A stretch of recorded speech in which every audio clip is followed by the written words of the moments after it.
Alright, so Assalamu alaikum wa rahmatullahi wa barakatuh. Inshallah, sisters, if you can settle down, inshallah, please. Eat with your right hand. Bismillah, alhamdulillah, wa salatu wa salamu ala rasulillah wa ala alihi wa sahbihi ajma'een. So inshallah ta'ala, all the kids got their cupcakes? Yes. The adults can eat, inshallah, dinner time. Right? We don't need to put sweet in your mouths to keep you quiet. Alright. So inshallah ta'ala, today we're going to discuss hadith from Sahih Muslim, which is very beneficial to us as Muslims in a community, because the meaning of the hadith, we can apply it to our lives individually as well as to benefit the community at large. And this is a hadith that's narrated by Tamim ad-Dari radiyallahu anhu. And he said that the Prophet ﷺ said, "Ad-Dinu Naseehah."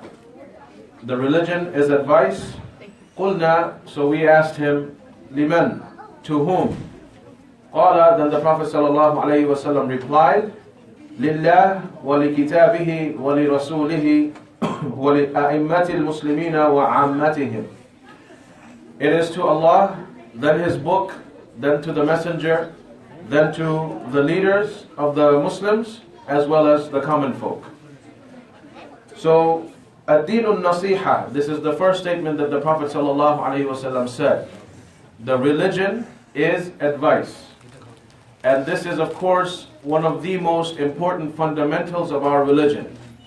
That if we don't give nasiha to one another, then there will be no rectifying our mistakes, rectifying the problems we have personally, in a family, or in a community, whatever may be the case.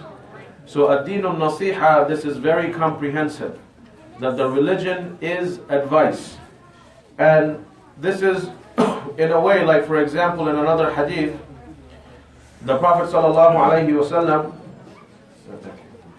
he mentioned in a hadith that's collected in the Musnad of Ahmed, Al-Hajju Arafah, that the Hajj is Arafah. Now of course we know when you go for Hajj, those of you who have made it, there's a lot of pillars and a lot of acts that you do. But one of the symbolic rituals of Hajj, one of the main pillars of Hajj is Yawmul Arafah, standing on Arafah.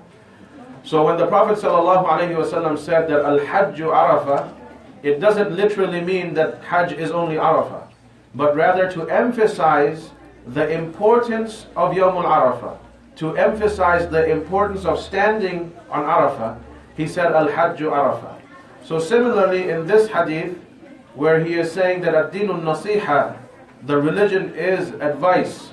Of course we know the religion consists of salah, consists of siyam, consists of all these other acts, and of course it consists of pillars of iman and so on and so forth. But the point is to emphasize how important sincere advice is to one another. That as Muslims we have to sincerely advise one another. So ad-dinu nasiha. So the next thing, of course, we have to understand what is the meaning of Naseehah. Of course in English we translate this as advice, but just this one word or this translation doesn't do the word justice. And as we know, the language of Arabic, this is a unique language, and it's nothing like any other language. Of course, Allah subhanahu wa ta'ala created all languages and all the different tongues. This is from Allah that we speak different languages. But Arabic is a special language. It has a deepness to it that is not found in any other language. And that's why Allah chose to speak the Quran in Arabic, not some other different language.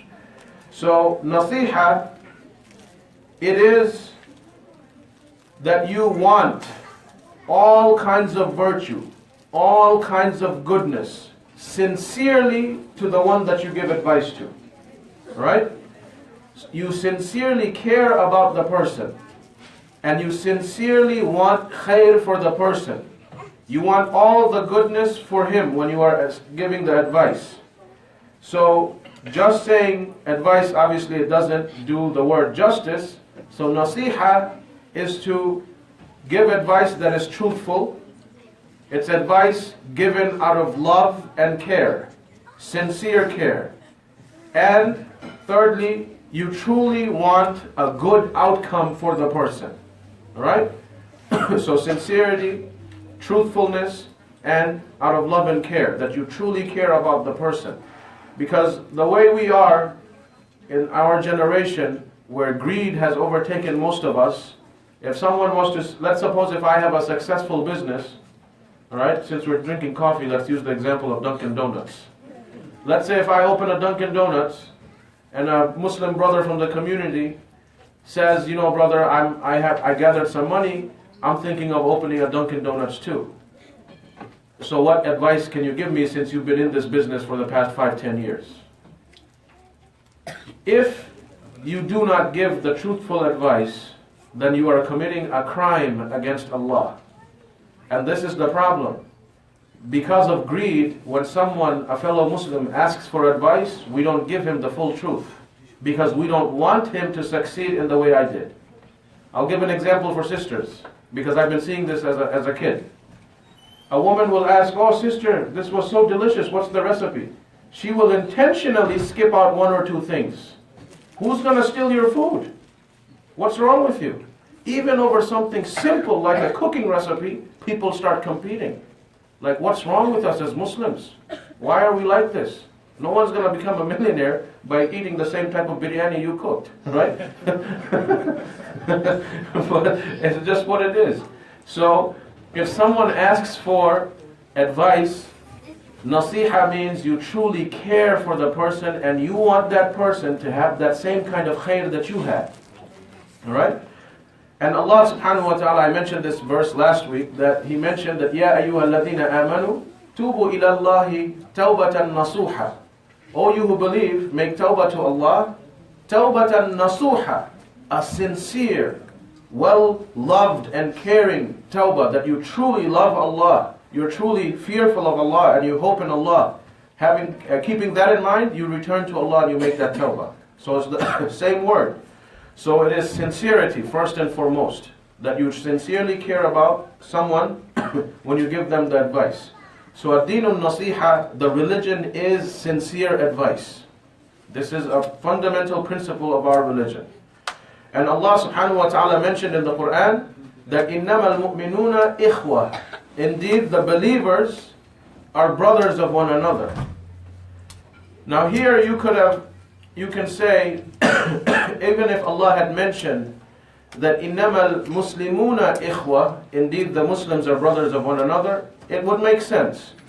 But Allah specifically chose the word mu'min, that إِنَّمَا الْمُؤْمِنُونَ إِخْوَةً. Indeed the believers are brothers of one another.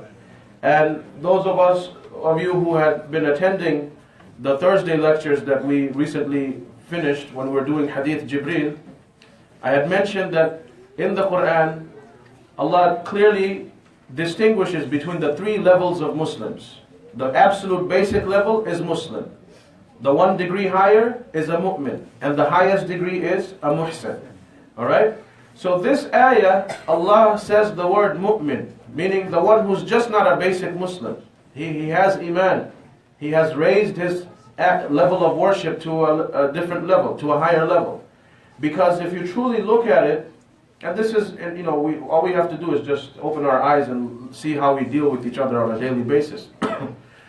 Only those who have really fulfilled the qualities of Iman, they're not just a Muslim, they're actually a mu'min, they truly understand the brotherhood or the sisterhood of Islam. But an average Muhammad, average Fatima, they don't care about even their own blood siblings, let alone a brother of faith or a sister of faith. Right? So, إِنَّمَا الْمُؤْمِنُونَ إِخْوَةً. You will truly understand this brotherhood or sisterhood. ماذا تريد? ماذا تريد? Okay. So, only a believer would understand the absolute meaning of brotherhood, or what it truly means to deal with one another as Muslim brothers or Muslim sisters. And the brotherhood only comes, it is a result or the fruit of sincerely caring for one another. As the Prophet ﷺ has mentioned, that none of you are truly believers until you love for your brother what you love for yourself. So your Iman is incomplete until you have fully understood how to love your fellow Muslim the way you love your own nafs. Right? Then you will raise yourself to a level of a mu'min bi'idhnillah. So, and you look at the next thing, you look at the job of all the Anbiya of Allah subhanahu wa ta'ala. What did they do? Allah mentioned, there's various examples, like for example, Allah mentioned in one ayah that أُبَلِّغُكُمْ رِسَالَةِ رَبِّي وَأَنَا لَكُمْ نَاصِحٌ أَمِينٌ. That I convey to you, this is the messenger saying to the people, I convey to you the message from my Lord, and I am just a trustworthy advisor to you. And Allah said this about Nuh alayhi salam, about Musa alayhi salam, about the Prophet alayhi salam. The messengers came with this purpose. They were here to sincerely advise mankind about their Lord. So even the messengers, their duty was to give Naseehah. So we go back to this statement of the Prophet sallallahu alaihi wasallam that ad-dinun Naseehah. Truly the religion is sincere advice, because this is something that even the prophets and messengers were doing. That's why Allah sent them. Right? And also Allah subhanahu wa ta'ala mentioned about Salih alayhi salam that فَتَوَلَّ عَنْهُمْ وَقَالَ يَا قَوْمِ لَقَدْ أَبَلَّغْتُكُمْ رِسَالَةَ رَبِّي وَنَصَحْتُ لَكُمْ وَلَكِنْ لَا تُحِبُّونَ النَّاصِحِينَ. Salih, when he came to his people, when they turned away, and that, O my people, I have indeed conveyed the message of my Lord. Right? And I have given you sincere advice. And I don't want, but you don't love the good advisors. You don't love those who sincerely advise you. So even Salih alayhi salam, when his people rejected him, he reminded them that I only came to give you Naseehah, but yet you don't love it. La tuhibbun. You don't love the advice that I gave to you, which is about Allah subhanahu wa ta'ala. And then another hadith related to this, also in Sahih Muslim, Abu Hurairah radiallahu anhu said, حَقُّ الْمُسْلِمِ عَلَى الْمُسْلِمِ سِتٌّ. There are 6 rights a Muslim has over another Muslim. I have this right over you, you have this right over me.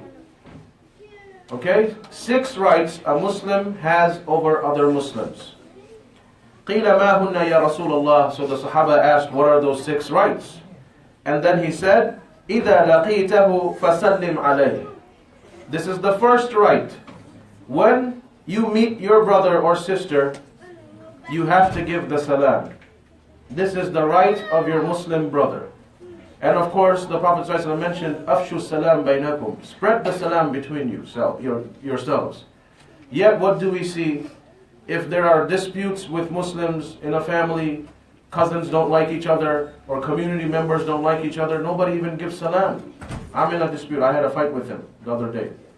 This is haram. This is the first right a Muslim has over another Muslim. That when you meet one another, you have to give each other the salam. Then the second, وَإِذَا دَعَكَ فَأَجِبْهُ. When your Muslim brother invites you, you respond to that invitation. So if someone invites you to his house, you respond to that invitation. Unless, of course, the party itself is haram, right? That's a different, separate situation. But just, hey, akhi, I want you to have lunch with me, dinner with me, breakfast with me, whatever it is. It is the right of your Muslim brother that you respond to his invitation.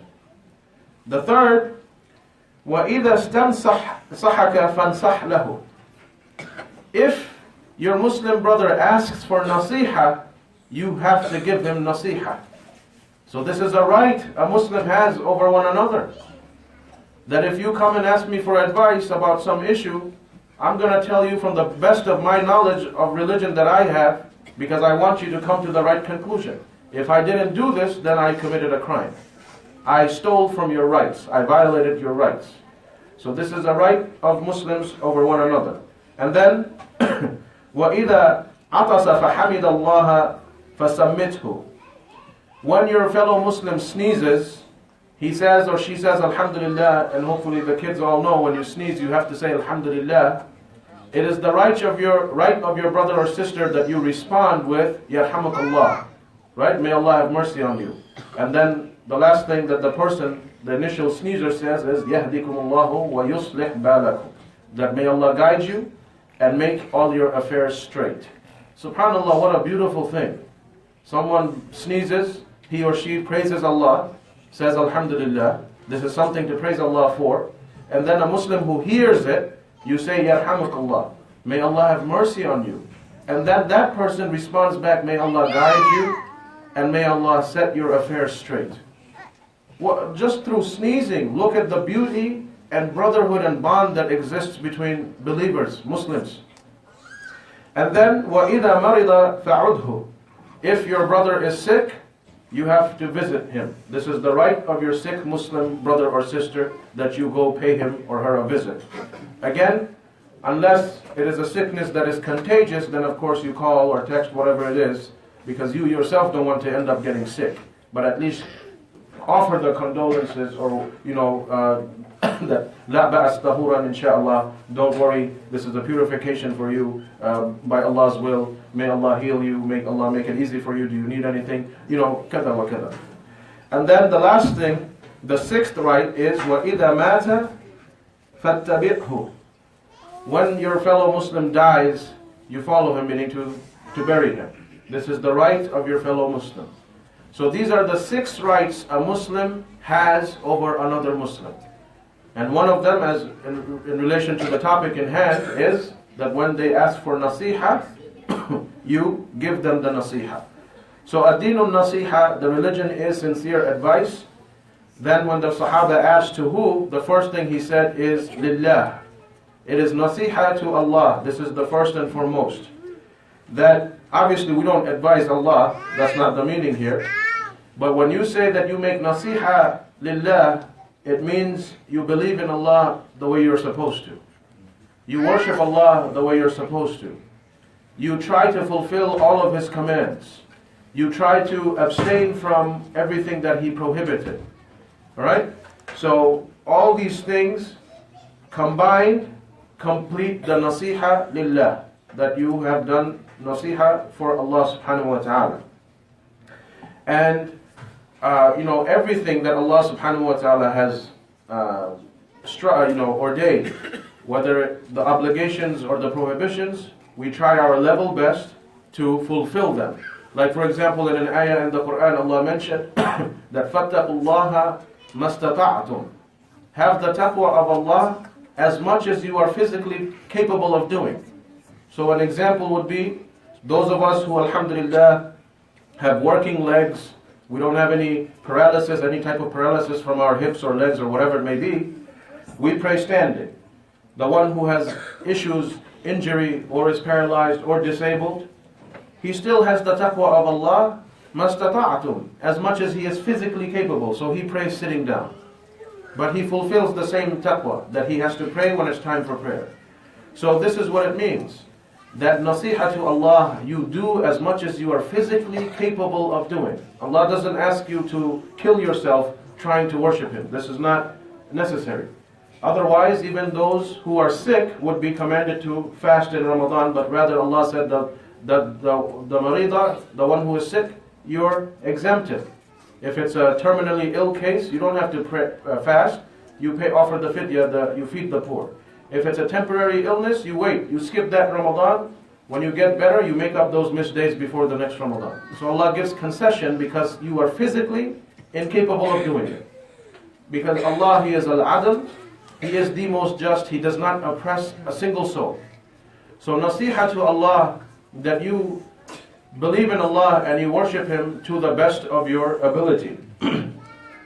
And then the next thing He said, وَلِكِتَابِهِ. And then it's Naseehah to His book, meaning the book of Allah subhanahu wa ta'ala, to the Quran. What does it mean, Naseehah to the Quran? You love this book, you learn to read it, you read it on a daily basis as much as you can. If you are able to, you memorize it. If you are able to, make your children memorize it. Open the door for them to memorize. And abide by the Quran. Don't pick and choose ayat. You take the entire Quran to your heart and you apply it in your life to the best of your ability. Then you have done Naseehah li-kitabihi, to the book of Allah subhanahu wa ta'ala. If you are incomplete, then you are incomplete in your Naseehah to the book of Allah subhanahu wa ta'ala. And you look at what happens to us. The month of Ramadan is fast approaching. All of us will try to finish the Quran, in this month. We listen to more Quran, we recite more Quran, but then the remaining 11 months, we hardly ever open the book. We have not done Naseehah li-kitabihi, to the book of Allah.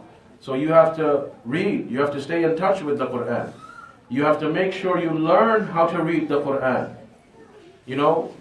At least the basic correct pronunciations, and to learn, the words properly, as much as you are able to do so. Like, for example, a lot of times, it's not just, let's say, you can't really say this is a problem for the Ajam, the non-Arab. Because there are so many Arab brothers and sisters who don't know how to recite Quran properly either. So this is actually a ummah problem. Alright? Now, of course, their problems are a little less than, let's say, the non-Arab, because they, like letters like Kha, Dad, Ayn, many people have toughness in pronouncing these things, but with practice, you can make it perfect. Anything in life, with practice, you can do the best of your ability. So, but the point is, a lot of times people don't understand the importance. Like, they don't understand that it's mandatory to fix your tajweed to a basic level, right? Like, for example, let's give an example. It's not fard on everybody to recite in this manner, that when you're saying إِذَا جَاءَ نَصْرُ اللَّهِ وَالْفَتْحِ, that's not mandatory for everybody to know. But at least إِذَا جَاءَ نَصْرُ اللَّهِ وَالْفَتْحِ. Don't say إِذَا زَا. This is wrong. So at least it's mandatory that the makharij, every word, every letter, has its right in Arabic. So at least get the letters correct. And then bigger problem is when people don't understand Arabic, they don't pay attention when a word is fatha or kasra or dhamma. Because to a non-Arab who doesn't understand the language, everything is the same. Right? Like, for example, I'll give an example from the Quran. The ayah says, وَكَلَّمَ اللَّهُ مُوسَى تَكْلِيمًا. It means Allah spoke to Musa. It has a dhamma. وَكَلَّمَ اللَّهُ. If, for example, Allah forbid, someone doesn't pay attention to his memory and he misspoke and he said وَكَلَّمَ اللَّهَ مُوسَى تَكْلِيمًا, alright? It means Musa spoke to Allah. The meaning completely changed. The real meaning is Allah spoke to Musa. But if you miss that dhamma and replace it with a fatha unknowingly, you change the meaning to Musa spoke to Allah. But that's not what Allah is saying. You completely make the meaning opposite. Because this, and it also goes against the sifat of Allah in this one ayah. Because we know Allah has speech. The Quran is called Kalamullah. So there are some deviant Muslims who think that Allah doesn't speak. So when this is the ayah that tests them. What are you going to say to this? Well, it's recited this way, but the meaning is the other way. But how are you going to change the Quran? Right? So Allah speaks in a manner that befits His Majesty. The Quran is His speech. We know this. Right? This is the Sunni Aqidah. Alhamdulillah. So anyways, this is just one example. And we can give countless examples from the Quran where if you are not paying attention to the Dhamma, to the Fatha, to the Kasra, you are going to change the entire meaning of the ayah to make it opposite. Alright? So this mistake is actually worse than the mistake of Ida and Iza. Alright? To be honest with you, this mistake is worse because you're changing the meaning of the ayat. So this much is mandatory for us as Muslims, regardless of what your language is. It is mandatory that at least the basic necessity, you know how to read it properly, with its proper punctuations. So then you have done Naseehah to the Quran. You learn to read it, and you try to understand the meaning. Like in our culture, like I remember a lot of Bangladeshi people, they'll actually throw a party. They'll call, oh, we're inviting for a dinner. What happened? My son finished the Quran. Okay, mashallah, so what? And he never will touch the Quran again. Because that's what the family taught him. You have to finish the Quran at least once in your lifetime. This is not Hajj. You have to make Hajj at least once in your life, right? So you have to finish the Quran at least once in your life. That's for Hajj, not the Quran. So, and I personally met kids. They finished the Quran when they were 10, 11 years old. Now they're like 26 years old. In the past 15 years, he did not read one page. And when I asked him, he said, no, Sheikh, I did my duty. I finished the Quran like my family said. So what about the previous 15 years? You never opened it, never understood it, didn't do nothing. So this is a wrong concept and wrong approach to the Book of Allah. That if you don't even understand the Book of Allah, your holy book, what exactly are you going to do in life? How? Right? How? So then you see, maybe some man might be confused how to do a halal business, how to write a financial contract, when the longest ayah in the Quran is about financial contracts. It's in Surah Al-Baqarah. One ayah is a whole page, and it's all about financial contracts. So when you make business and financial contracts with one another, how are you going to remember halal and haram and riba and this and that if you don't know the meaning of that one lengthy ayah? Right? Or maybe women are confused about hijab. Is it really in the Quran or is it my family telling me about it? Why don't you open the Quran and read? Allah mentioned the words min jalabibihinna, jilbab, the plural of jilbab. Allah mentioned bi khumurihinna, the plural of khimar. These are the words Allah used about the dressing of a woman. Everybody knows what a khimar is and everybody knows what a jilbab is. So are you still confused if hijab is mentioned in the Quran or not? Allah specifically used these words of khimar and jilbab. One in Surah An-Nur and the other one in Surah Ahzab. So many examples can be given. That if we don't have the proper Naseehah to the Quran, we're not going to understand our religion. We won't know what to do, what's right and wrong.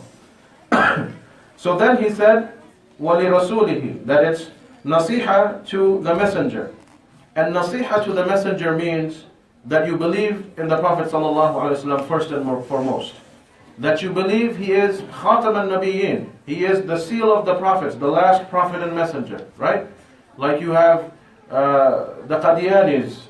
They come and believe that Mirza Ghulam Ahmad is a Nabi. No, you violated a pillar of Iman. The Prophet Muhammad ﷺ is the final prophet and messenger. You can't claim someone else as a prophet after him. Or also it's believing that everything that he came with, believing that his way, his sunnah is the best way. Like for example, one thing, from the sunnah, when you have a newborn baby, from the sunnah, the Prophet ﷺ said that you do tahniq. And tahniq means you take a little speck of date inside the date, not the outer shell of the date, but when you open it, the inner membrane of the date. You soak it, make it wet. If you want to chew it, you want to dip it in water, whatever may be the case. So you take a little speck from the inner membrane of the date and you rub on the gums of your newborn baby, even if it's just a matter of minutes. Really tiny bit. So many people I remember, no, this is dangerous, the kid's gonna die. You think the Prophet ﷺ didn't know? And subhanallah, just last year, medical doctors from England did research and found out that giving a little bit of sugar to the newborn is very healthy. They just discovered this last year. But now the Muslims will say, yes, okay, this is good. But that's the wrong approach. You have not done Naseehah to Rasulullah if you think this way. Everything mentioned in the Sunnah, you have to believe this is good for you. It's good for your Iman, good for your mind, good for your health, good in every sense of the word. Otherwise the Prophet ﷺ wouldn't tell people to do such and such. Allah entrusted him, gave him the message to tell people what is best for them. And then of course, obeying him, which is what I mentioned. And then Naseehah to the messenger also means that you defend his honor. You defend his honor, you follow the Sunnah, you rebuke those who dishonor him in the proper manner. Right? Like for example, what is the proper manner? Let's say in European countries, artists and celebrities came, they were making a cartoon of the Prophet ﷺ. We all know this is not what Muhammad ﷺ looked like. The cartoon that they draw. This is not what he looked like, right? The proper way to react would be writing, speaking, explaining, debating, not becoming hooligans and throwing rocks at their embassies, burning their flags, stabbing somebody in the streets. This does not prove anything to anybody. Rather, it makes our condition worse. See, these followers of Muhammad, they really are terrorists. Look what they're doing. Because they push your buttons, and if you let it get pushed, then you only help their cause. But the right way to react and defend, yes, we honor our Prophet ﷺ more than our own mother and father. We defend his character, we defend his honor, but in the right way, through intellectual debates, through intellectual writings, and things like that, in a proper manner, which is what the Prophet ﷺ used to do and his Sahaba used to do, right? So you can't behave in a contradictory way while defending him. You can't behave in a way that the Prophet ﷺ said is wrong for a Muslim to behave like and then claim I'm defending him. It's not going to work. And then also, part of the Naseehah to the messenger is that you love the companions. Because a person, if you love him sincerely, you will also know that this man has good friends. Right? If you say you love the Prophet ﷺ but then claim or think that his companions were bad people or evil people, then this is outrageous. So part of the Naseehah to the Messenger ﷺ is to also love the Sahaba, to honor them, to implement their interpretations that they took from the Quran and the Sunnah, because these were the people who were eyewitnesses to the Prophet ﷺ. They are the ones who made the biggest sacrifices. You think of Ubaidullah ibn al-Jarrah, the man who had to kill his own father in the battle. Can you imagine what type of test this was? Alhamdulillah, none of us are in this state. And inshallah, may we never be in this state. That he is with the Prophet ﷺ, and his own father wants to kill the Prophet. And Allah willed to defend his Prophet after giving his father warnings at the end. In the battlefield, he ended up killing his own father. Because it's a battle. He's in the army of the Quraysh and the pagans and this and that. Look at the trial that he had to bear. So no one underwent these trials except at this level, except for the companions of the Prophet ﷺ. So we love them. This is part of the Sunnah. And the Prophet ﷺ obviously told us. And then, of course, now we come into more the last two parts, which is very much important. Yeah. Can I ask a question? Q&A is after. Yeah, inshallah. So then, the next statement, the Prophet ﷺ said that وَلِأَئِمَّةِ الْمُسْلِمِينَ, and to the leaders of the Muslims. We give Naseehah to the leaders of the Muslims. And of course there are two kinds of leaders among the Muslims, right? The first are the religious leaders, and the second are the leaders who have authority. Whether it's the husband in his house, or the leader who has authority over a group of Muslims, and especially the leader of the Muslim country. Alright? So, in this hadith, the Prophet ﷺ made a general statement which includes or applies to all leaders of the Muslimun. Whether they are religious, political leaders, family leaders, whatever may be the case, you give nasiha to all the leaders. So the Prophet ﷺ, in another hadith collected in the Musnad of Ahmed, he said that ثلاث لا يغل عليهن صدر مسلم. There's three things. If Muslims were to follow, they will have no ghilla, meaning hatred in their hearts for another Muslim. So if one Muslim does these three things, he will have no hatred in his heart for another Muslim. And he mentioned, stop picking on him. Stop picking on him. Ikhlasul amal lillahi azza wa jal. You have ikhlas when you're doing the deeds for Allah's sake. The acts of ibadah, right? The acts of worship, you have to have ikhlas. You do things sincerely for Allah. وَمُنَاصَحَةُ أُولِي الْأَمْرِ. And you give nasiha to those who are leaders over you. And then the third, فَإِنَّ دَعْوَتُهُمْ تُحِيطُ مِنْ وَرَائِهِمْ. You make dua, وَلُزُومُ جَمَاعَةِ الْمُسْلِمِينَ. And sticking to the jama'ah of the Muslims, فَإِنَّ دَعْوَتُهُمْ تُحِيطُ مِنْ وَرَائِهِمْ. And indeed, their supplications, the supplications of the jama'ah of the Muslims, it encompasses one another. So three things. Whenever you do an act, an ibadah, you do it with ikhlas, sincerely for Allah's sake. Second, you give nasiha to your leaders. And third, always stick to the main body of Muslims. Don't leave the jama'ah. So you look at that if these three things are fulfilled, then there will be no ghilla, hatred in the hearts between Muslims. It's when nasiha stops, someone might become arrogant, someone might become oppressive, someone becomes weak, someone becomes overly strong. There's an imbalance in society, right? Like for example, we know the husband is the Amir of the house.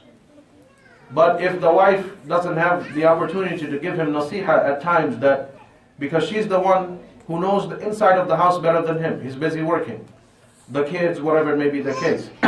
So if she doesn't give sincere nasiha to her husband, sometimes her husband may not make the best of decisions. And this is something that I plead to the mothers. When your children commit crimes, whatever it is, do not hide it from your husbands. You are violating his right as the Amir of the house. A lot of mothers do this because they have a soft heart. No, it's okay. Make sure you don't do this again. I'm not going to tell your dad this time. This is wrong. Your husband is the leader of the house. If your son or daughter did something wrong, it is his right that you inform him, because you are his deputy in the house.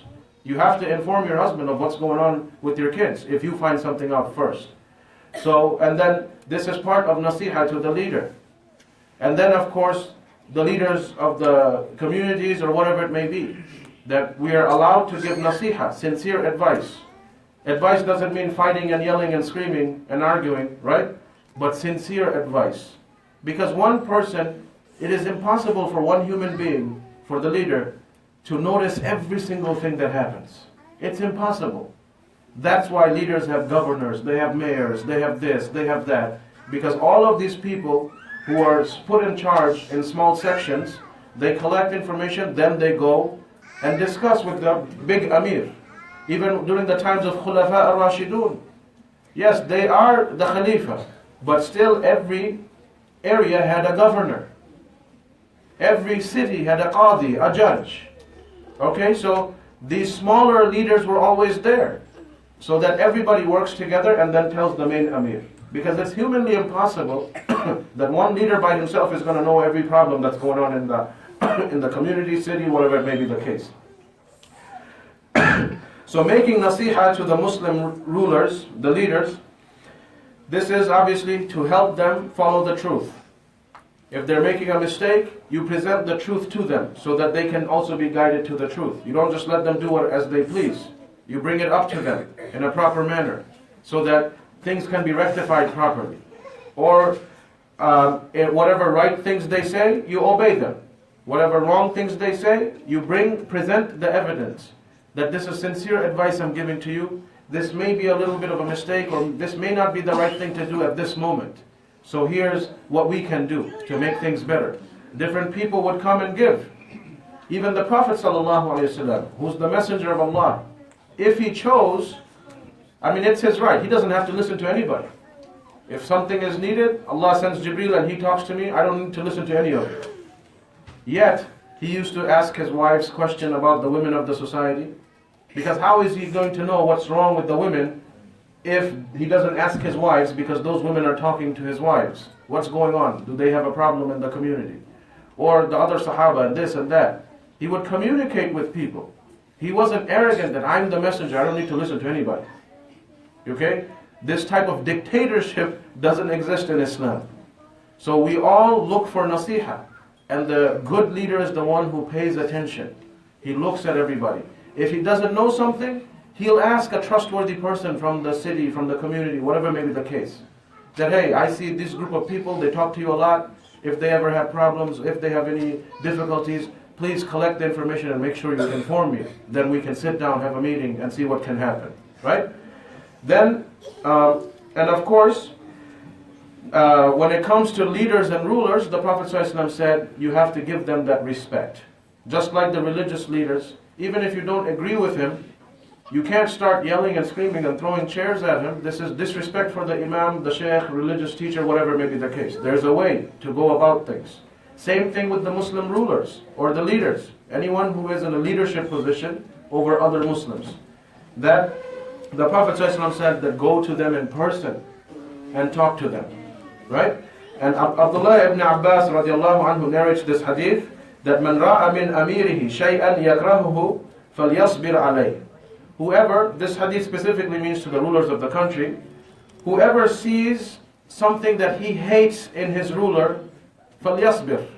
Be patient. That's number one. Be patient. Control your emotions, have sabr. That's number one. فَإِنَّهُ مَنْ فَرَّقَ الْجَمَاعَةَ شِبْرًا فَمَاتَ إِلَّا مَاتَ مِيتَةً جَاهِلِيَّةً. If you separate away from this leader, you break that system, the structure of jama'ah. You break away, you start your own group, whatever it may be the case, and you die in that state. The Prophet ﷺ said that فَمَاتَ إِلَّا مَاتَ مِيتَةً جَاهِلِيَّةً. He dies in a state as if Islam never even came to him. This is a major sin. All we have to do is look at the Muslim Ummah in the past 5, 6, 7 years. Look at Libya, destroyed. Tunis, destroyed. Egypt, destroyed. Syria, destroyed. Yemen, destroyed. Iraq was destroyed by America and her sisters, and Afghanistan. But these other countries, Muslims destroyed themselves. We understand the leaders are bad people. We're being oppressed. But the Prophet ﷺ said, فَلْيَصْبِرْ. The moment you separate away, you are going to bring chaos that cannot be turned back. And look what is happening. Like the example of Syria. Of course, the Alawi family, they're not even Muslims. Bashar, the Assad family, who've been ruling Syria for the past 40 years, they're Alawiya. Okay, they're not Muslims. They're an extreme group of Shia. Okay, but anyways, for the past 40 years, okay, the Syrians have been oppressed, this, that, they don't really have a lot of freedom. But the country was in peace. It was a beautiful place to visit. All over the world people would go. It was a very popular tourist site, right? People had food, whatever may be the case. Of course, people would be imprisoned, wrongly killed. This happened over the past 30, 40 years. But look what happened in the past 5, 6 years. More than 3 million people are homeless. They're roaming around, trying to cross the sea, dying here, dying there. They don't have homes. And more than 500,000, most of them children, have been bombed to death. This was not the situation of Syria for the past 30, 40 years. But it became the situation in the past 5, 6 years. Why? Because the Muslims didn't have sabr and thought, you know what, we don't like this leader, let's rebel against him. This Bashar, he is someone who thinks he is Allah. Do you think he's going to have any rahmah if you tell him to get lost? This is the Alawiyya Aqidah. Just briefly, I'm telling you for general knowledge. The Alawiyya, they believe whoever becomes the leader, the ruh of Allah enters that person. So they think the leader is Allah. So Bashar thinks he is Allah. So someone who thinks like this, he will never care. And if you tell him you need to move, he will attack you 10 times worse. And that is exactly what happened. And now it's a free-for-all. No one even knows who's killing who, who's fighting who. The Russians and the Bashar and these people are just enjoying. And everybody's killing everybody. Nobody even knows what's going on. This is what happens when you rise against the ruler, even if he's oppressive. فَلْيَصْبِرْ. So we see the end result after so many years that subhanAllah, this rebellion didn't bring anything good. Actually made our condition far worse. Right? And then the Prophet ﷺ even mentioned in another hadith in Bukhari that إِنَّكُمْ سَتَرَوْنَ بَعْدِي أَثَرَ فَاصْبِرُوا حَتَّى تَلْقَوْنِ. When he was asked about leaders who don't give their rights, he said that after me, meaning after I'm done, a time will come where you'll see leaders who will not give you your rights. But what did he say? فَاصْبِرُوا حَتَّى تَلْقَوْنِ. Have patience until you meet me. Meaning what? Until death comes to you, you're on Islam, I'll meet you on the Hawd, on Yawm al-Qiyamah. So be patient until death comes to you. Because uprising is not going to bring any good. It brings more chaos. I mean, look at this country. Most of the people are now severely angry with Donald Trump, right? But are they going to carry arms, attack the White House, start shooting and bombing? Hey, Trump, get lost? No, there's a process. They're still going through a process. If Russians were involved in the election hacking, this, that. There's a peaceful process by which, if he needs to be impeached, they will impeach him. But then these same people, when the Arab Spring was going on, they're saying, yes, this is freedom, this is democracy coming to the Arab world. Good, do it. But you won't allow this in your own country. Then why are you pushing Muslims to do this? Because they know this destroys a country. They know, right? They know it very well. And then what happened? Facebook and Twitter is what destroyed these countries.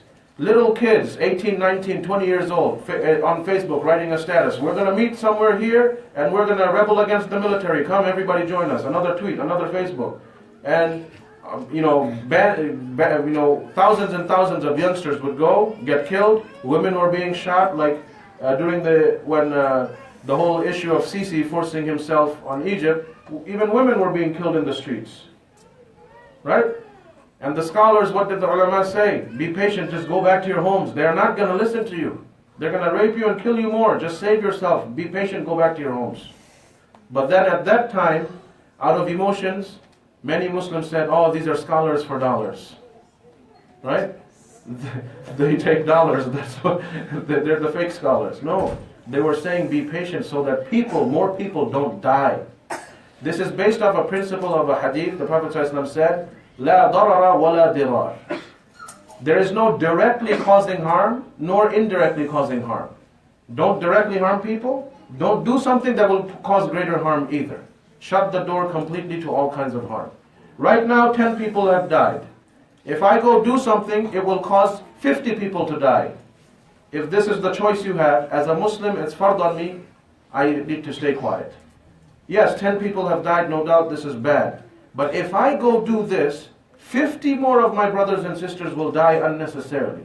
As a Muslim, you need to think, these are lives of innocent women and children.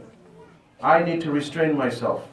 So don't go do something that will create more chaos and more people. Like subhanAllah, look at all these Syrian children being bought. What did they do? Nothing. Right? And the whole world is watching. No one wants to, what are they going to do? Russia supplies weapons, who's going to say what? Right? So it's a really bad situation that only Allah subhanahu wa ta'ala can help us overcome. And let's take another example. Look at the case of Musa alayhi salam with Fir'aun. What did Allah say to Musa alayhi salam? That اذهب أنت وأخوك بآياتي ولا تنيا في ذكري.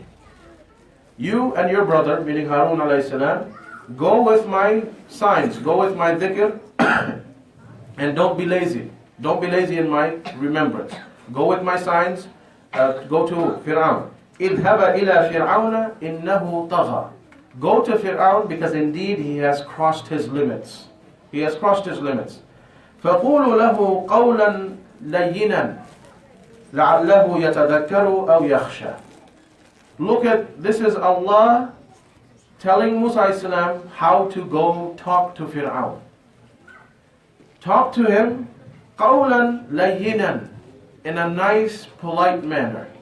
Do not publicly humiliate him. Of course, Allah knows that Fir'aun thinks he is Allah. He has enslaved Bani Israel.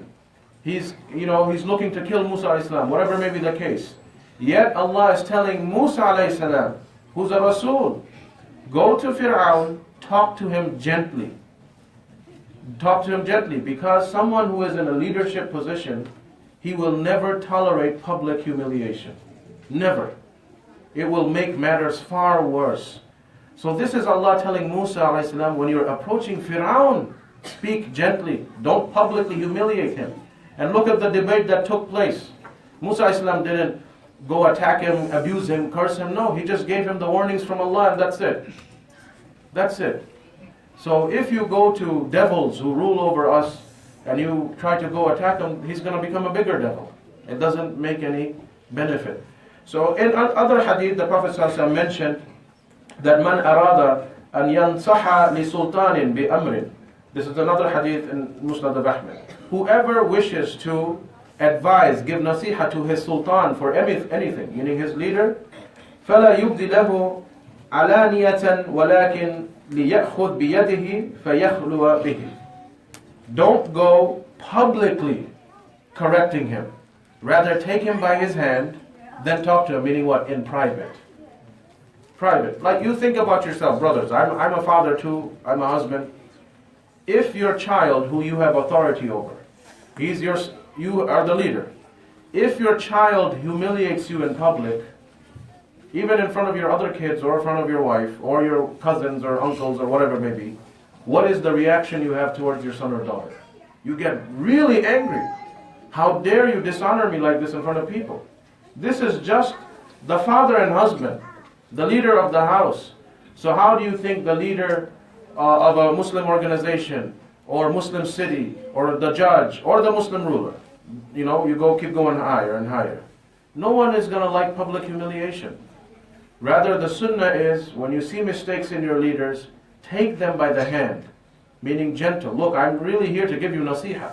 I'm not here to destroy you. I want you to do a better job so you can go to Jannah. And make it easier on us too. You advise him in private. Show him the love and the care. Right? So this is the way that you would advise the leaders, those who have authority over you. And of course, making nasiha to the scholars. This is the other type of leaders, the religious leaders. You have to give advice. Let's suppose if you know something that you know is 100% true, be sure first, right? Be sure first that this is an ayah from the Quran, or there's this hadith, and this is the interpretation that you got from the correct sources. Maybe the Imam made a mistake, the Sheikh made a mistake, your religious leader made a mistake. No problem.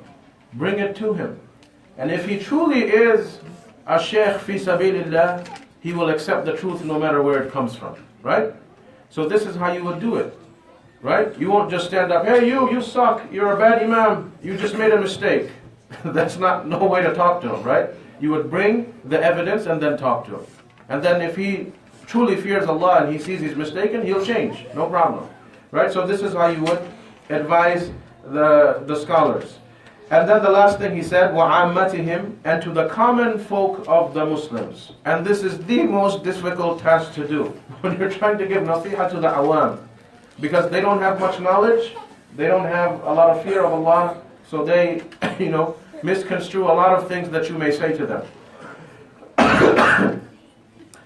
So the Prophet ﷺ, he made it clear from this hadith that ad-dinu nasiha, and you see that the nasiha is given to every level of a person in a society. Starting from the leaders to the awam, you give nasiha for Allah, to the book, to the sunnah. It covers every group, every category of life that we deal with on a daily basis. Right? To the awam, you have to give them nasiha. Like let's suppose if someone, you see him clearly, he's driving around without a seat belt, it is an obligation. Give him nasiha. Akhi, I saw you the other day, you drive around without a seat belt. This is dangerous. Of course we know, life and death is in the hands of Allah. Right? But still, you have to tie your seat belt and have tawakkul on Allah. You're risking your life. So anything that you see that will help your fellow Muslim brother or sister, and you know about it, you're sure about it, you have to give this nasiha to the awam too, to the lay people. Of course, they may not listen, but you have to do your civic duty to Allah subhanahu wa ta'ala first. And the last statement, Abdullah ibn Mubarak radiallahu anhu, rahimahullah, sorry, he was a student of Abdullah ibn Abbas, meaning from the Tabi'un, from the second generation of Muslims. He was asked that what is the best deed? And he replied that having sincere conduct for the sake of Allah, you have the proper akhlaq for the sake of Allah. And then he said, you give Naseehah to Allah. Then he basically recited this hadith. So he reminded this to the people, that this is a very important aspect of our religion. We have to give each other Naseehah, because if we stop advising one another, that is the start of destruction. You know how in this society, listen man, my life, my business. Don't be sticking your nose in my business. Let me do whatever I want. If I want to go kill myself, I should do it, don't stop me. This is, right? This is what this society preaches. And look at the sadness, the destruction, the chaotic family life, what they have in their societies. Nothing is going right. So this is not something that we take as Muslims and we try to advise one another, because this is what we have. Muslims help one another. إِنَّمَا الْمُؤْمِنُونَ إِخْوَةً. The believers are brothers of one another. So we have to treat each other in this manner and give the Naseehah when it is required. So with this, inshallah, we'll take the Q&A. The sisters, as usual, you can write your questions. And Brother Jafri, you had the question, so you ask first. I have multiple questions. First of all, thank you for such a lovely discussion today. Number one, as I understand, there are three different levels of Imaam. The first one is, if you see any shirt or anything, you stop it physically. Yeah. Then, verbally, if not, then you just think about it and stop it. Now, you mentioned an example that one of the sons killed his father in a battle because the father had the intention to kill Rasulullah sallallahu alaihi wasallam. On the other hand, you mentioned that if anyone disrespects Rasulullah in this century, you don't stop them, you talk to them. So it means we bypass the first level of Iman and just go to the second level of Iman. That's number one question. Okay. Second question is, you mentioned that do not question ruler or Amir or any leader or president in public to humiliate them. Yeah. Otherwise they will become monsters. However, we have an example of Hazrat Umar radiallahu ta'ala when he was questioned about his shirt or kurta in public, and he did not disrespect it. It was his obligation to answer the public that what means he had it. Third question is, what are the obligation of a Muslim to fight against the evil? Because I give this example. You mentioned that if a monster of evil kills people, and if you retaliate, they become bigger monster. If I take example of Pakistan or Afghanistan, there are sector of people that bombing and killing people. If the military or government don't stop them and say, look, if we kill them, they will kill them 100 times more. So we should not kill them. So these are the three questions. If you Okay, sure. So the first question is about when you see the evil. Okay, children, just keep it down for the Q&A, so inshallah everybody can benefit. So the first question was in relation to a hadith that's found. It's an authentic hadith, of course. The Prophet ﷺ mentioned that من رأى منكم منكرا فليغيره بيده فإن لم يستطع فليغيره بلسانه فإن لم يستطع فبقلبه وذلك أضعف الإيمان. That if you see an evil, you change it physically with your hands. If not, you change it with your tongues. If not, you hate it in your heart, and that's the weakest level of faith. So, and he brought the example of, as I mentioned, the Sahaba, Ubaidullah ibn Jarrah. He is one of the 10 Sahaba who were granted paradise. This was obviously under the leader's command, which is Muhammad sallallahu alaihi wasallam. It was a war situation. It's in the battlefield, right? So it's a completely specific situation. It's in a wartime, in the battle, and the leader is Muhammad sallallahu alaihi wasallam, who is saying, we have to win this war. You know, we have to stop our enemies. Now the other situation that we see, that the evil that happens, where someone is mocking the Prophet, drawing cartoons, this, that, if you go and physically rebel at this type of situation, this is not a battlefield. This is not a war, right? Because in the battlefield, you're not going to talk to the person. It's like, you know, hey, let's sit down and talk right now. No, he's going to shoot you, right? So battlefield is a different situation entirely, with its set rules and regulations. But in generally speaking, this hadith, that whenever you see an evil, you change it with your hands, if you have the authority to do so, right? And I had given this, actually a brother had asked this question just last week in the masjid. And I had given the example, let's say, when we're trying to cross the street, a guy drives like a maniac. There's literally nothing I can do to that guy, because I'm not a police officer who can stop him, give him a ticket, whatever may be the case, because he is in the position to stop it with his own hands.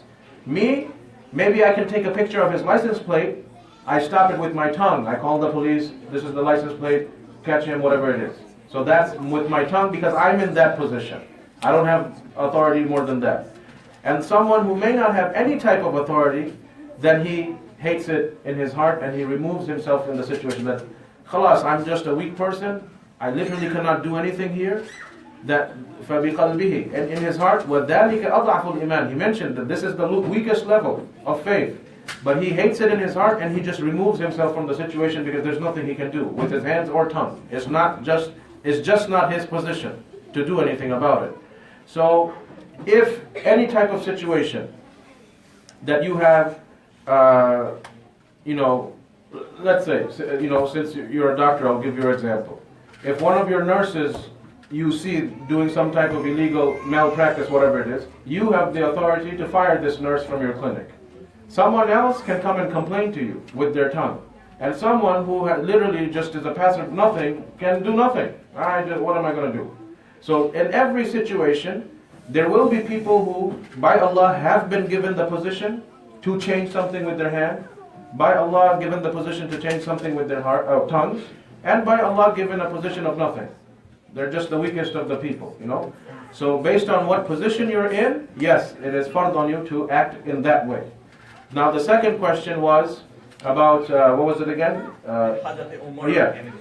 So when someone corrected Umar radiallahu anhu, this is one example, and it happened a few times. And Umar radiallahu anhu actually even said, may Allah bless the one who comes to Umar and corrects him with something. Alright, so this is something that they were accepting of. Of course, if someone comes and asks a question, like in one example it happened, a woman was complaining about the mahar issue when Umar was the Khalifa, right? He was implementing something and the woman just spoke up that this is not right. The Prophet ﷺ didn't say something like this. She brought the hadith, this, that, and Umar was corrected. So if it's a situation like this, and if you see those corrections, they were not abusive. They did raise their hands, question the person who the leader is, but they did it intellectually, in a right way, not in a ill-mannered way, abusive, whatever it was. So if that is the situation, of course, you do it. But if you also know that the leader I have, because personalities vary, the leader I have, he doesn't even like being questioned publicly, he just has a huge ego. If you know your leader is like this, then you talk to him privately. But if a leader is okay, and he even makes it known, listen, if anyone has anything that you see in me, raise your hand, get up, talk to me. It's his personality. It would go based on person's personality. So use your wisdom, because everyone has a different personality. So use your wisdom that this specific person, is he okay with this, or is it going to make things worse? And then you would, after assessing the situation, then you would make the judgment call and go about it. And then the last question was evil and monster, robbing and killing. So this is something like he gave the example. There's obviously these a lot of these Khawarij militant groups. Like a couple of years ago in Pakistan, they had shot up like 100 children in the school. This, of course, military's job is to do that, to protect the society, right? But even though we see in some countries the military are the oppressors, right? So this is their position, that when they have these type of militant groups, Khawarij, who are killing, spreading indiscriminate violence and this and that, it is the government and the Muslim military's job to stop that. They have to do it. This is an obligation, that you have to stop these misguided Muslims from creating these evils. This falls under protection. It's just like they're the police of the whole country, the military. That's why you have an army, to protect the citizens from attack. So if someone is attacking you unjustly, randomly killing citizens, of course the military has to step up. They have to protect their citizens and go kill these people. Even if they are retaliating, whatever may be the case, no, this is a violent group that has to be wiped out. This is not good for our citizens. If we just sit around, they're going to start killing, brainwashing more and more and more. So this is an issue of the government and military reacting against criminals who are spreading fasad in the society.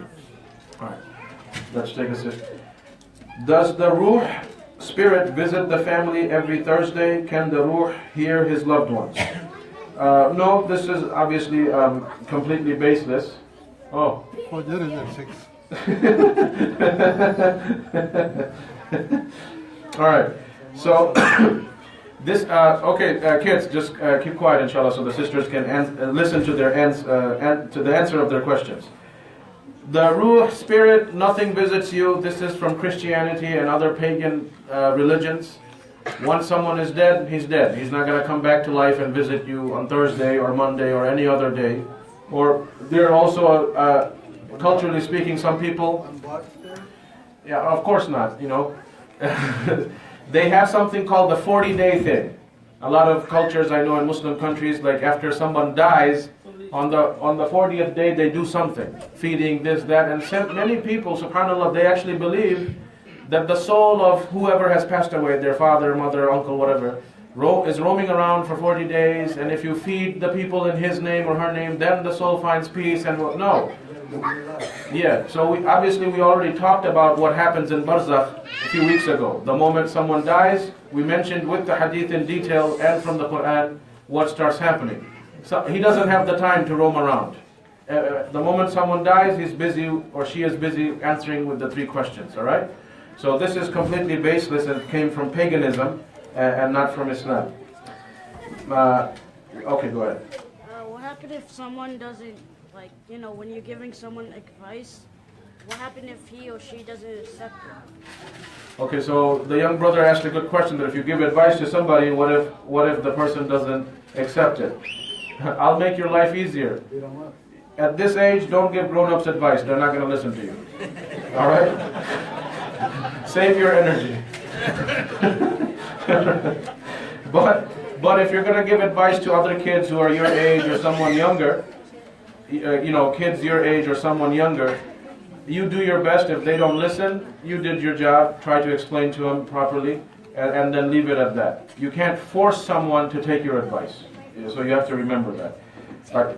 My friend asked me for advice today. What should she do, she asks. She says her husband steals at work.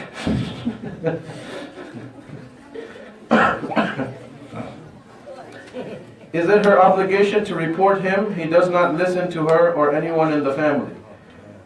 This is, of course, sister, this is obviously a very serious situation. Kids, just be quiet. I know, okay, all right. This is not a masjid, so I can make an announcement. This phone has been lost, whoever it is. Just so you know, this is a hadith in Sahih al-Bukhari. If you lose something in a masjid, it is haram to announce it inside the masjid. A Bedouin came, he lost his camel. He came inside the masjid and he said, I lost my camel. The Prophet ﷺ looked at him and said, may Allah never make you find your camel. So he got very angry. So it's actually haram inside a masjid to announce lost and found things. But this is a musalla, so it's a center, so it's okay. Anyways, so going back to this serious question, inshallah, whoever has asked for your friend. If the one who is in authority, all right, whether it's a wife with her husband or a son and daughter with their father, okay, so it applies to both. Your husband's haram action, like stealing at work, okay, stealing at work, you do your job of reminding him that don't bring haram money to this house. If he still persists, the sin is not on you, it's on him. Okay, it's not on you, it's on him. The sin would be on you if you are actually encouraging your husband You know, I need to buy that diamond ring. $100 is not going to cut it. You need to go steal 1,000. Then it's going to become haram. Okay? So, but as long as you are telling him, advising him that you need to stop this, the sin is not on you.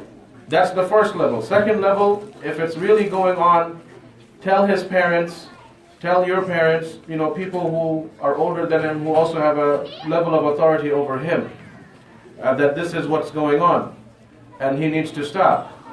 Now, if the sister's in-laws are also okay with their son stealing, then you have a bigger problem, you know. But then the thing is, I'm not going to tell you, sister, to tell your friend, because I don't know what type of husband she has. I can tell you, yes, she should call the police if this doesn't stop. That is from Islam. But I also don't want to say this. Allah knows what if he beats her like a maniac, and then it's going to put her in physical danger. So I don't know the character of this man, therefore I can't really give you the full answer at this moment. So, but if he is someone who will get scared, if the threat of a police comes, yeah, try that. If you don't stop, I'm going to call the police. But even then, some men, if they really are, you know, really demented, even with that threat, they'll beat up their wife. So if that's the sister's situation, I would advise, first, get protection for yourself, then you can do this. But otherwise, you keep advising, and at most what you can do is, if you keep track of his haram wealth, you can say, I don't want any part of this. So again, so the final, just to conclude properly, it would go back on what type of husband you actually have. If he's really going to put your life in danger, then seek protection first and then take the means. Otherwise, you can, you know, try to keep making him threats. Because when people lose the fear of Allah, they fear the non-Muslim police. It's sad, even though they should fear Allah more than a kafir police. But what can you do? This is what happens to people.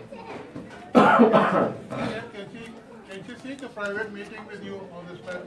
Oh yes, Jazakallah khair. This is a good suggestion. And you can also tell your friend, the sister who asked, if wants to have a counseling session at the masjid, inshallah. Of course, I have hours for that, so I can properly understand the situation. That would be the best option, inshallah. How can we make a dua to your parents while making sajda? Oh, dua for your parents.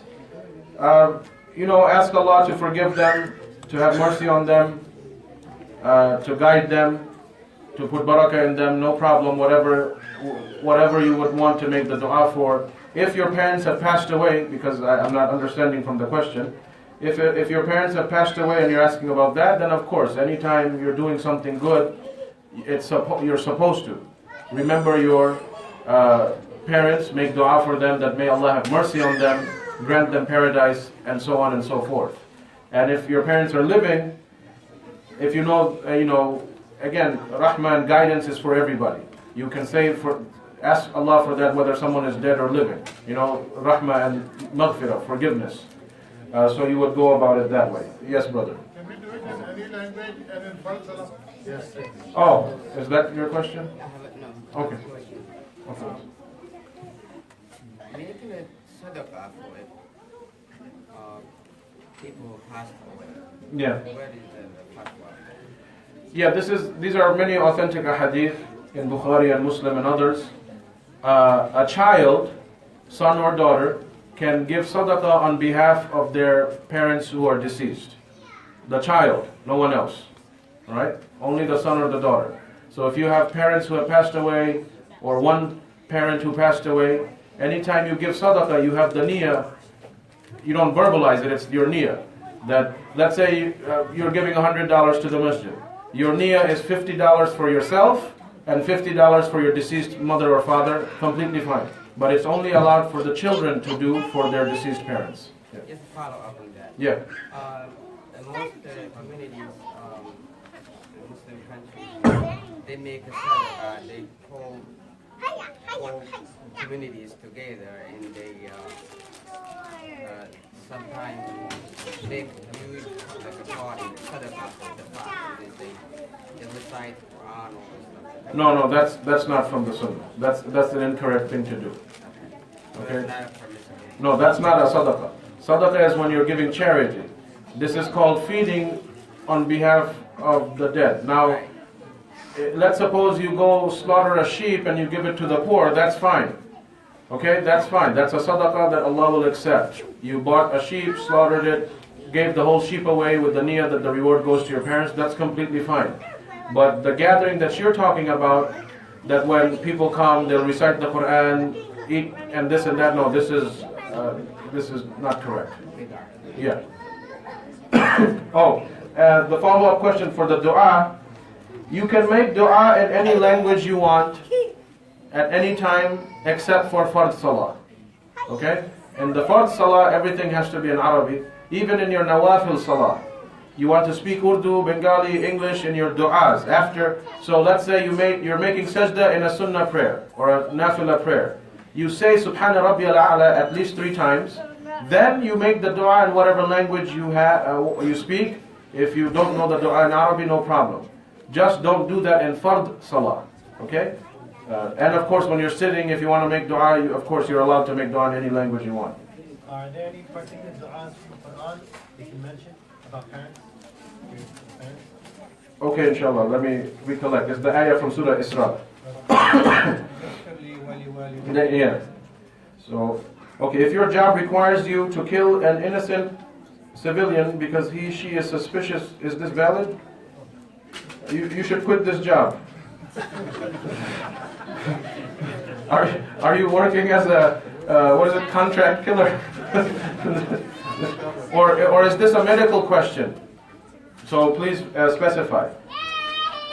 Like, is it a situation where a doctor has to pull the plug if someone is brain dead or his heart is dead? Of course, that's still an innocent civilian, but this is a different scenario altogether. Okay? But if it's nothing to do with medical issue, like I mentioned, in that specific situation, then of course this is not a job that you should be doing. Where now, innocent civilians. Yeah, or is it some whatever it is, inshallah, if you can clarify this question, that'll be better. Young Claire.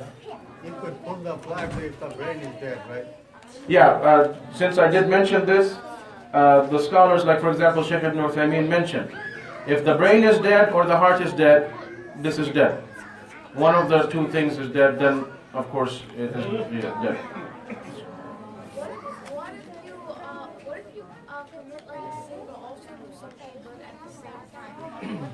Like for example, if a murderer snuck into your house and nearly shot your child, and you murdered, you like murdered a person, but you also protect the person.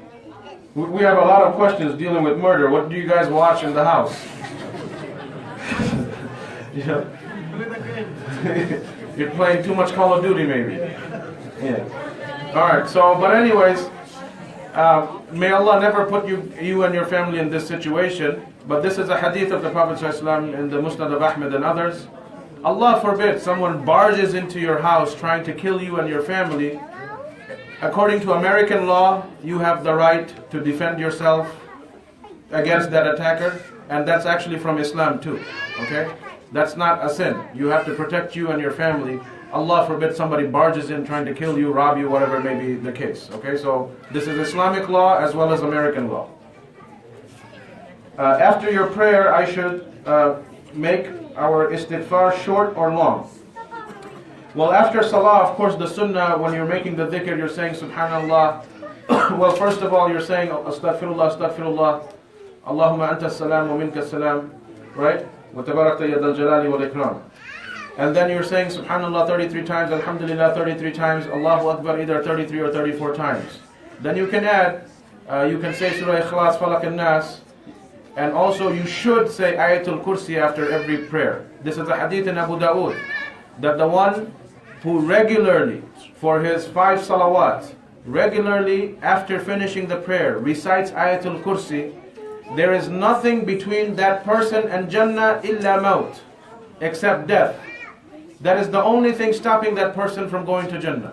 So reciting Ayatul Kursi after every single salah your 5 fard prayers, and that is your regular habit. This is extremely important. Alright? So add Ayatul Kursi as well. Then also you have the dua, La ilaha illallah wahdahu la sharika la lahul mulku lahul hamdu wa huwa ala kulli shay'in qadir. You can say that.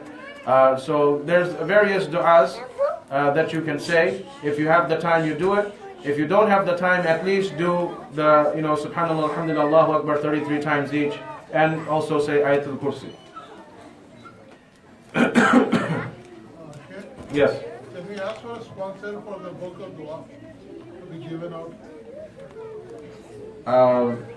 Okay, there's a pocket-sized book. It's called Hisnul Muslim. We have a question here. Tasl fi bayt. That's my wife's nephew, so he can ask me the question in the house.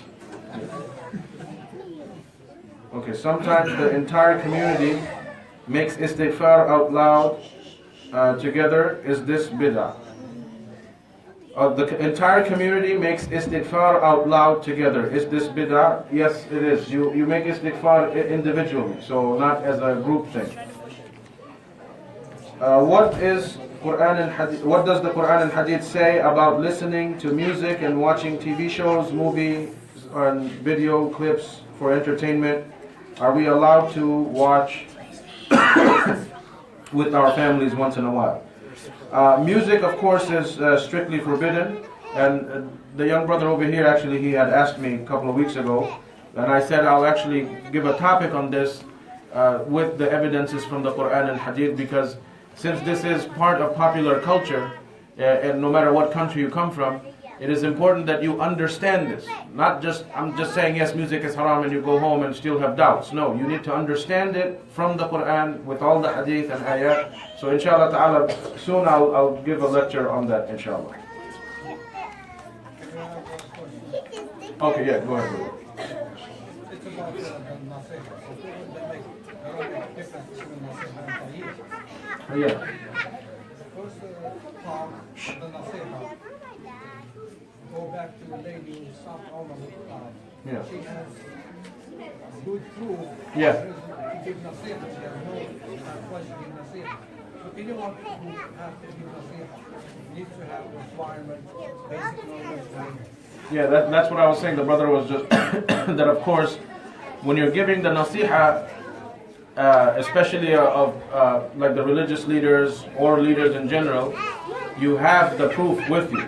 Because this falls, like going back to that example of Umar radiallahu anhu, when the woman corrected her because she provided evidence from the deen, from the Quran. So Umar, of course, is not going to reject that. So if you have evidence and the person fears Allah, then of course the person will accept. But other than that, you've done your job. If who wants to listen will listen. You just can't force anybody if we ourselves don't have that authority to force someone. Can I give a second thought? Okay, yeah. Some people, they just sit back and observe mistakes.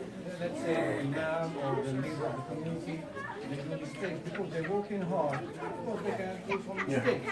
So they go after, hey, this is not how I can do that, do that. But they're sitting back, they're doing nothing. They're not going to make any mistakes. It says they're doing nothing. Yeah. Okay. So these people, instead of going and articulate their tongue against the community leaders, they go and put up this sleeve up and have the community leaders to improve the situation. Yeah, the brother actually brought up a very good point. Because in any community, you have leaders, you have followers, and then you've got people on the side who just want to talk. This is the reality. So, if you would like to offer the advice, or whatever may be the case, to if there is a way that something can be made better, because improvement is always good, and as Muslims we have to improve on ourselves on a daily basis. Be someone who also does things. You just don't sit at the side and just keep criticizing and talking and talking. And a lot of us do this. That's not the right person who should be giving advice in the first place. Alright? So have a background, have proof, have the whole baggage behind you that you are someone who is also heavily involved. Or if you see something wrong, you come to give the advice and you also say, give me the task, tell me what to do, I will help you fix it too. So prove that you are also walking the walk, not just talking the talk. Okay? You're willing to participate because it's a communal work. All right, this is just an announcement. This is not a question. The sisters class begins Wednesday, March 28th. Okay, so 2 weeks from now. And the thing is, sisters, this is an actual class, so no kids. This is like a proper, serious class for women, inshallah. So it will be every Wednesday at the center here. And I think maybe one of the things that will be done here is also there will be Arabic classes for the women as well, for the language. Okay? So What time and for how long? it'll be on Wednesdays, whatever time the sisters decide, if it wants to be Maghrib to Isha or an hour before Maghrib, so they finish by Maghrib. Inshallah, the sisters decide, but it will be March 28th. Okay, so kids, just keep it down a notch, please. If someone's child is making too much noise, see, they're talking about you guys. Okay, if someone's child is making too much noise and you ask politely to quiet down, but the mother doesn't like it, what do you do? Obviously, you tell the sister, we're all here to listen. You can benefit from the knowledge too, inshallah. So, again, this is nothing to get offended about. We help each other with our children. Maybe today her kid is making noise, tomorrow your kid will make a noise. So you help each other. This is not an issue. Inshallah, don't be offended. This is to help each other to learn the knowledge. Okay, why do Jews and Muslims have so much conflict? This is, a lecture in and of itself.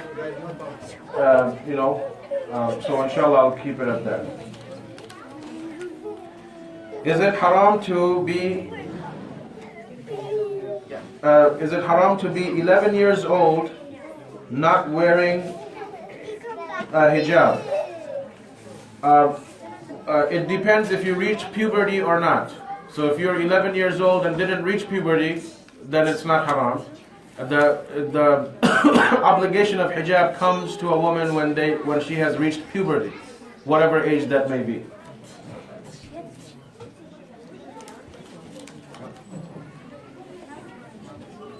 Okay, was the volume of the sisters okay today? Maybe, maybe not. Kind of in the gray. Okay, this is an important question. Does Islam condemn modernity? We go back to this. This is an important question, brothers and sisters. That is Islam against modernization? It would go back to how you define modernization and according to who, right? If the non-Muslim magazines and these organizations are defining what is modern for you, then of course we're against that type of modernization, where they inject poison in your minds and make you change your entire lifestyle, your culture, your appearance, and all, trim from your religion here and there. But modernization in the other sense, like for example, in my grandfather's generation, not many people drove cars, whatever it was, they still used to ride horses and things like that. Am I going to keep riding horses when I have cars? No. Right? This is completely fine. So this type of modernization is, of course, absolutely fine. Islam doesn't say anything against it. All right? So this is fine. The modernization that is inappropriate is the so-called modernization by the Western cultures that actually that strip you of your religion. That's not modernization. Without the modesty. Yeah, they strip you of your modesty. Like you look at kids, here, just keep it down. Like you look at when they invaded Afghanistan and places like that. They say, oh, the women there are not educated, this, that, whatever the case may be. They don't go to school, whatever the case is. All right, fine. Why didn't you establish schools? The first thing they did, here's beauty parlors, here's movies, here's this. But I thought you were saying that they starve and don't have an education. Because they know these things will corrupt them and destroy the society.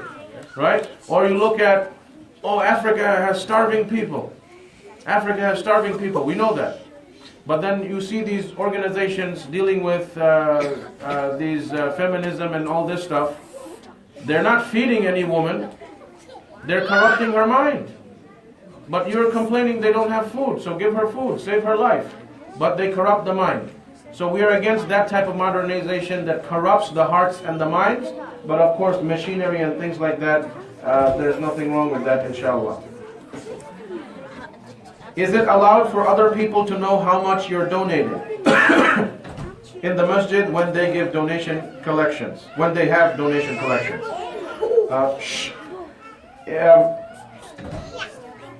It's not haram for people to know, but it is better that the people don't know. If the management wants to know, this is between you and the management. It stays with few people. But publicly speaking, this is better for you because, as the hadith says, that there are 7 types of people who will be shaded by Allah's shade on Yawm al-Qiyamah. One of them is the person who gives sadaqah in so much secret that his left hand does not know what his right hand gives, meaning he's not boasting about it to people. Alright, now of course, if you write a check for $10,000, the management will see your name. That's a different situation. It's just a few people from the administration. It's their right to know where the money is coming from. This is fine. If you also want to be, this is also fine. I'm just trying to explain. The balance goes in your heart. Like for example, when the Prophet ﷺ needed camels for a battle, Uthman radiallahu anhu raised his hand and said, take 5,000 of my camels. He did this publicly. And everybody knew that the camels are coming from him. But at the same time, we know Uthman radiallahu anhu's heart. He didn't do it for any riyah, to show off nothing. And also the Prophet ﷺ mentioned, when there is like funding like this, public funding, let's say we have a fundraiser for the masjid, the first person who gives will inshallah get the reward for everybody that follows, because he is the first one to step up, motivated everybody else. If that is your niyyah, then yes, you definitely have a lot of ajr. So you could be like, here's $5, I want to be the first one to give it. You will also get a share of the reward of the guy that gave 25,000, because you were the first one to give it. So there are different scenarios, but this one goes to your heart. This is between you and Allah, and only Allah knows what is your intention. If you're doing it to motivate other people, this is mashallah tabarakallah, very good. If you're doing it to show off, then of course this is a severe misfortune for you. Okay, so it would go vary from person to person. Why is there so many Muslim suicide bombers? Actually, to be honest with you, I'm assuming this question was from one of our young sisters. To be honest with you, USA has the highest rate of suicide in the entire world. And let me be more specific. The state of Oregon has the highest rate of suicide. You know, it's mostly cloudy there. Maybe people don't like their life. But whatever may be the case. So this country has the highest rate of suicide in the entire world. Don't let the media fool you into thinking that we are only the bad people. 10, 15 people do something wrong, the media puts it on blast as if 1 billion people are doing this. Alright? So this is something that inshallah don't be fooled by the media messages. Okay, what age should a girl wear hijab? Already answered that. At whatever age she reaches puberty. So if she reaches puberty at 9, then 9. If she reaches puberty at 15, then 15. After using the toilet, is it mandatory that we do wudu? Or can we just clean ourselves? Of course, this is completely baseless. If you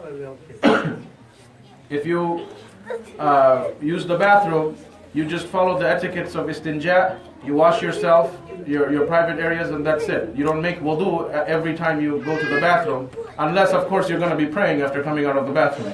That's a different situation. Yes.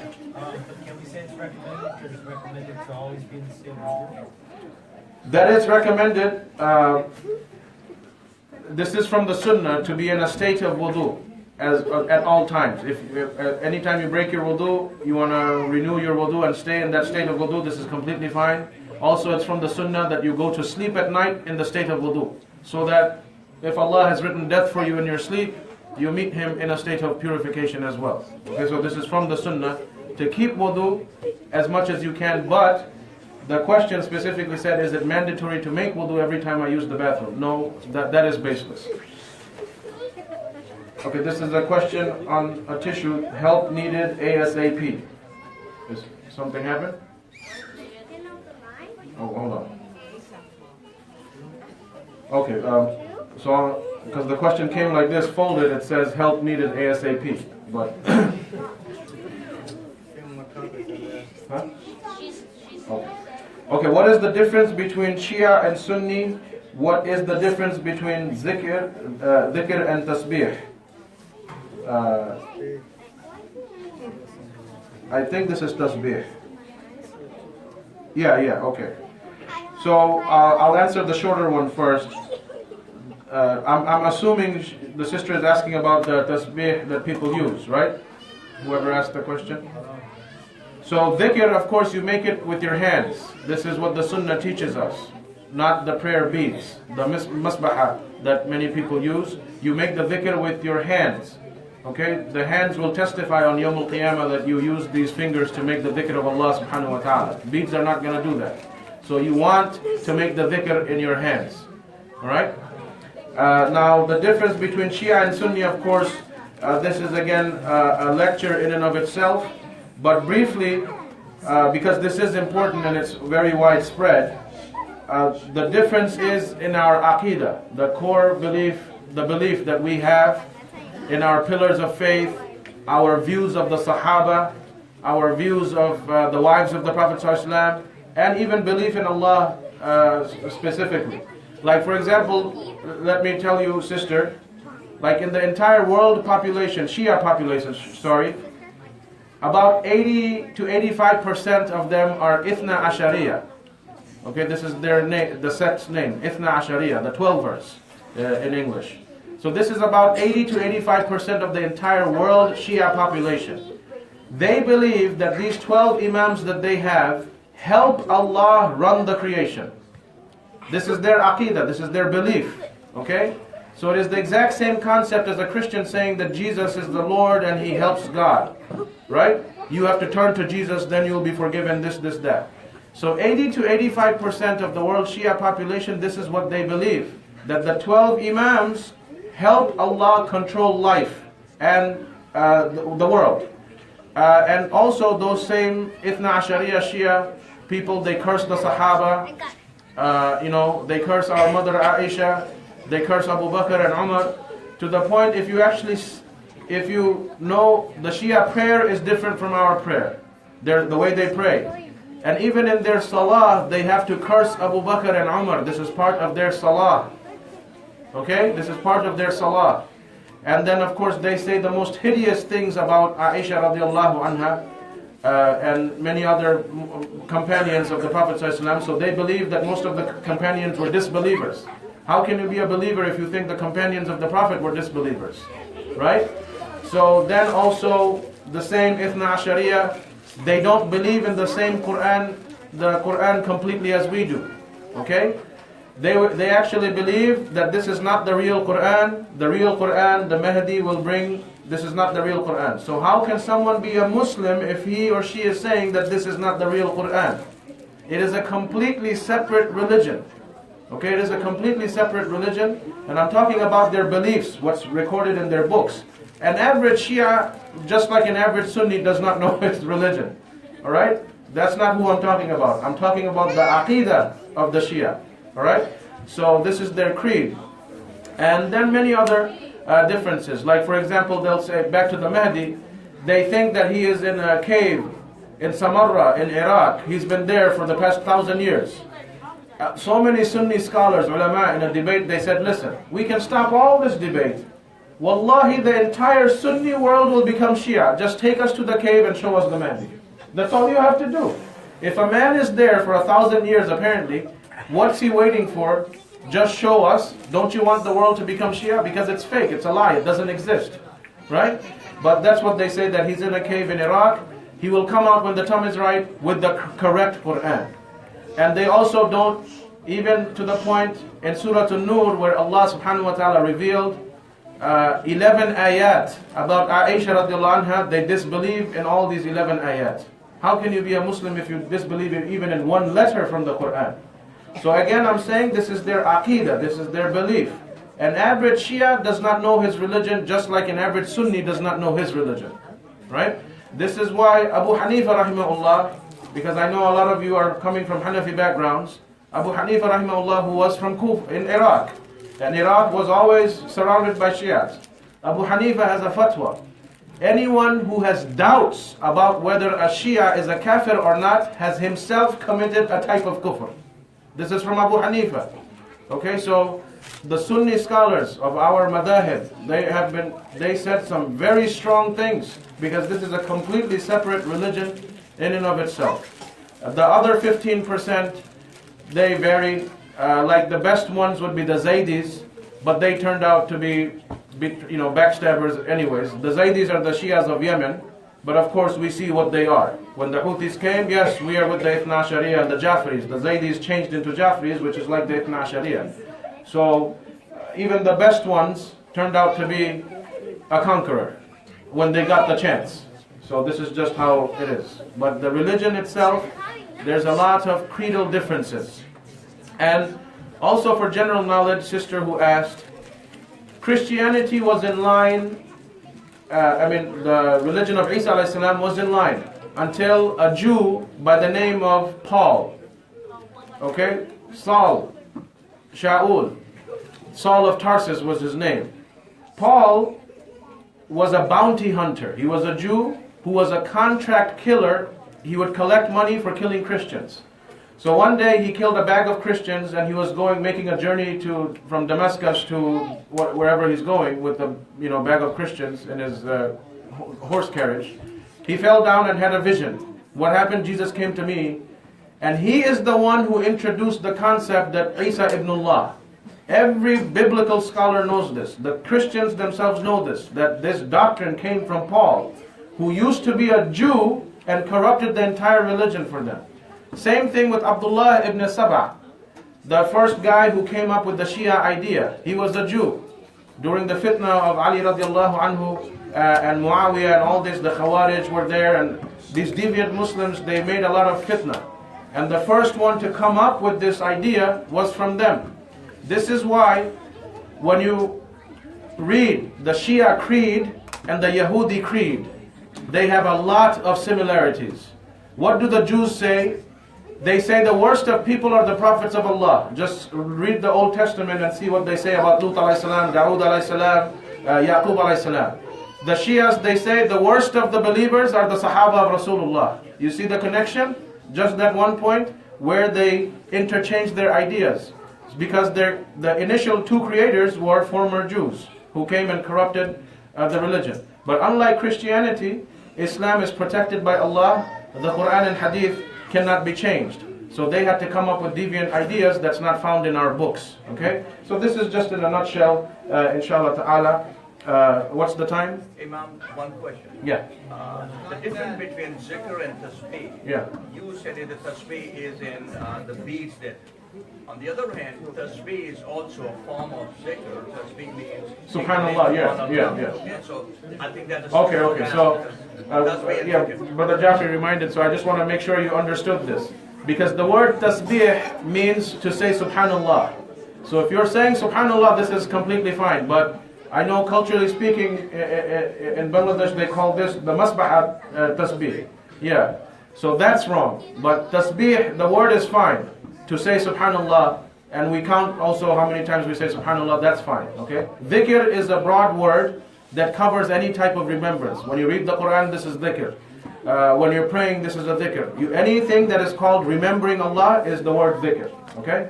And second thing, can you make correction, because something came out, some words came out to you. Yeah. All Jafris are not Shia. They are not backstabbers. You said that Jafris and Zaydis. Oh, it's not you, not your family. Just want to make sure that all Jafris are not Shia. Yeah, of course. Not Brother Jafri. The Ja'fari, this is a sect of Shia, not the family name. Thank you. All right. Okay, what time is it? 9 o'clock. Oh, okay. So give that then, and then we'll pray Isha, and then have the dinner, inshallah. Subhanallah, alhamdulillah.